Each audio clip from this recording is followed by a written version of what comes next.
اعوذ باللہ من الشیطان اللعین الرجیم لقد ابتغوا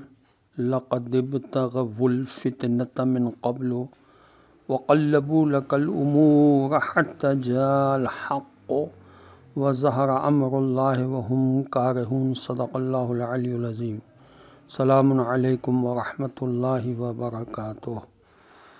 اللہ تبارک و تعالیٰ کا شکر ہے کہ سورۃ توبہ کی آیت نمبر 48 کی تلاوت کا شرف میں نے حاصل کیا، جس کا ترجمہ یہ ہے کہ وہ تو پہلے بھی فتنہ و فساد کی کوشش کر چکے ہیں اور آپ صلی اللہ علیہ وسلم کے معاملات کو درہم و برہم کرتے رہے ہیں، یہاں تک کہ حق سامنے آ گیا اور ان کی مرضی کے خلاف اللہ کی بات غالب ہو کر رہی۔ تفسیر تبیان میں شیخ الطائفہ نے اس آیت کے ذیل میں لکھا ہے کہ جنگ احد کا واقعہ لکھا ہے کہ کس طرح عبداللہ بن ابی منافق اپنے ساتھیوں کے ہمراہ عین جنگ کے موقع پر رسول خدا صلی اللہ علیہ وسلم سے الگ ہو کر مدینہ واپس آ گیا، اور اس طرح دوسرے مسلمانوں کی ہمتوں کو اس نے توڑنے کی کوشش کی اور ان میں پھوٹ بھی ڈالنی چاہی۔ تفسیر جلالین میں لکھا ہے کہ دوسرے مفسرین اس کو عام بات قرار دیتے ہیں اور اس کی جنگ کے احد کے حوالے سے تفسیر نہیں کرتے۔ ان کے نزدیک یہ عام منافقوں کی ان کوششوں کا ذکر ہے جو وہ ہجرت کے بعد مسلمانوں کو نقصان پہنچانے کے لیے کرتے رہتے تھے۔ اولیاء خدا پر دشمنوں کی الزام تراشیاں میں بیان کر رہا تھا۔ حضرت ہود علیہ السلام کی جانب صفاحت و دیوانگی کی نسبت دی گئی۔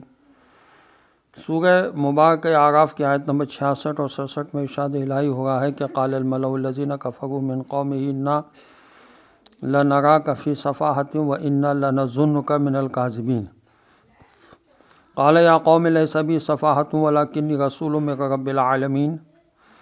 ان کی قوم کے کافروں نے کہا ہم تو تم میں دیوانگی کے آثار اور اس بات کا گمان کرتے ہیں تم جھوٹے ہو۔ تو انہوں نے کہا اے میرے قوم والوں، میرے اندر کسی طرح کی دیوانگی نہیں پائی جاتی جبکہ میں رب العالمین کی طرف سے رسول بنا کر بھیجا گیا ہوں۔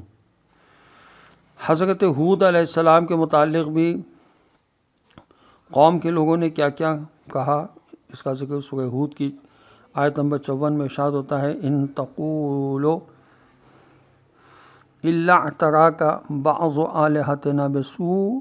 ہم تو تمہارے متعلق اتنا کہہ سکتے ہیں کہ ہمارے بعض خداؤں نے تمہارے ساتھ برا کیا ہے۔ اسی طرح حضرت شعیب علیہ السلام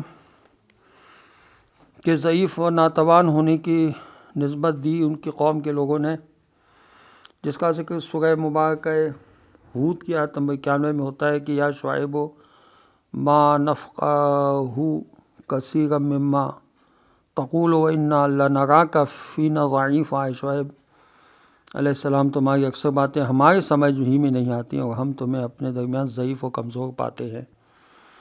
حضرت صالح علیہ السلام کے بارے میں کیا کیا ان کی قوم کے لوگوں نے کہا، سورہ قمر کی آیت نمبر 26 اور 27 میں اس کا ذکر ہے کہ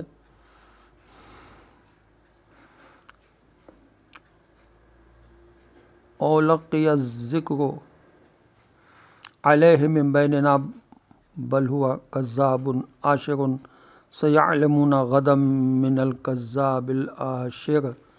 کیا ہم میں سے صرف ان پر وحی نازل ہوئی ہے، بلکہ وہ تو معاذ اللہ جھوٹے اور شر پسند ہیں، لیکن جلدی انہیں یہ پتہ چل جائے گا کہ کون جھوٹا اور شر پسند ہے۔ حضرت موسیٰ علیہ السلام پر ساحر ہونے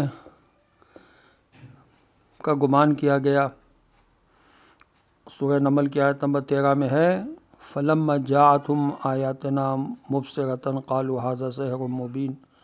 جب ہماری آیت ان کے پاس آئیں تو انہوں نے کہا یہ تو صاف صاف سحر اور جادو ہے۔